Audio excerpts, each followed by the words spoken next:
జగన్మోహన్ రెడ్డి ఆంధ్ర రాష్ట్రాన్ని ఆర్థిక సంక్షోభంలోకి నెట్టేసి వెళ్లిపోయారని AP Waqf board chairman Nellore parliament TDP అధ్యక్షులు అబ్దుల్ అజీజ్ అన్నారు. నెల్లూరులోని నర్తకి సెంటర్లో నాయి బ్రాహ్మణుల సెలూన్ షాపులకు 200 యూనిట్ల ఉచిత విద్యుత్ ఇచ్చిన సందర్భంగా హర్షం వ్యక్తం చేస్తూ నాయి బ్రాహ్మణుల ఆధ్వర్యంలో చంద్రబాబు చిత్రపటానికి పాలాభిషేకం కార్యక్రమం నిర్వహించారు. ఈ సందర్భంగా ముందుగా స్వర్గీయ నందమూరి తారక రామారావు విగ్రహానికి పూలమాలలు వేసి నివాళులర్పించారు. అనంతరం చంద్రబాబు నాయుడు చిత్రపటానికి పాలాభిషేకం చేసి తదనంతరం కేక్ కటింగ్ కార్యక్రమాన్ని నిర్వహించారు.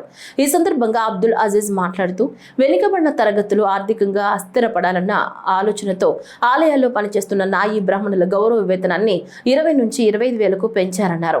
40,000 సెలూన్ షాపులకు 200 యూనిట్ల ఉచిత విద్యుత్ ఇస్తామన్న ఎన్నికల హామీని చంద్రబాబు నాయుడు నెరవేర్చారని కొనియాడారు.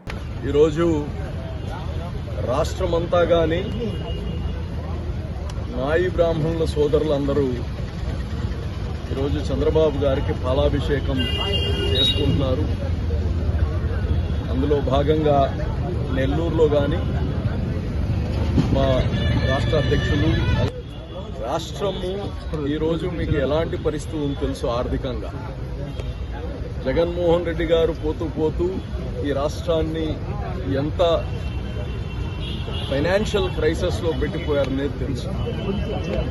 ఇందులో చంద్రబాబు గారు ఒక ఆర్థిక రాజధానే కాదు, సామాజిక ప్రతి ఒక్కరూ వెనకబడిన తరగతులు కానీ వాళ్ళకి భరోసా ఇవ్వాలి, వాళ్ళ వ్యాపారాల్లో వాళ్ళ జీవితాల్లో మార్పులు రావాలి, ఆర్థికంగా వాళ్ళు స్థిరపడాలి అనే ఒక ఆలోచనతో ఈరోజు నాయి బ్రాహ్మణ సోదరులకి ఆలయాల్లో ఎవరైతే పనిచేస్తున్నారో వాళ్ళందరికీ కానీ కనీస వేతనం 20,000 నుంచి ఈరోజు 25,000 రూపాయలకి సంతోషకరం.